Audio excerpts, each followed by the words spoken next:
அடுத்ததா 6 எண்ணோட சராசரி 18 கொடுத்துட்டாங்க. அதுல ஒவ்வொரு எண்ணோடையும் 5ஆல் கூட்டினால் புதிய சராசரின்னு கேட்குறாங்க. இது ரொம்ப ரொம்ப ஈஸியான கணக்கு சரிங்களா.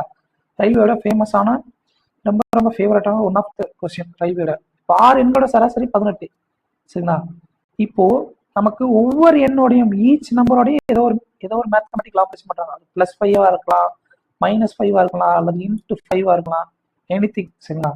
ஒவ்வொரு எண்ணோடையும் அந்த வேல்யூ வந்து இன்க்ரீஸ் பண்ணும்போது ஆவரேஜ் என்ன ஆகும் அப்படின்னா, கிடைக்கக்கூடிய புதிய சராசரி என்ன இருக்கும்னா, ஓல்டு சராசரி இல்லையா, பழைய சராசரியோட இங்க என்ன மேத்தமெட்டிக்கல் ஆப்ரேஷன் கொடுத்துருக்காங்களோ அதை அப்படி பண்ணிக்கொண்டு தான். ஸோ 18 கூட்டல் 5 = 21 தான் புதிய நம்பர்னுடைய ஆவரேஜ் சரிங்களா. கான்செப்ட் இது வந்து புரிஞ்சுக்கணும்னா 6 நம்பரையும் 18 எடுத்துக்கலாம். அந்த ஒவ்வொரு நம்பரோட வந்து 5 கூட்டமத்தில் அந்த ஒவ்வொரு நம்பர் வந்து 23 சொல்லி மாறுமா. ஸோ டோட்டல் என்னவா இருக்கும், 6 × 23 சொல்லியிருக்கோம். நமக்கு என்ன தேவை, ஆவரேஜ் தான் அது தேவை. மொத்த நம்பர் 6 நம்பர்ஸ் அடி எடுத்தீங்க அப்படின்னா ஆவரேஜ் என்ன 23.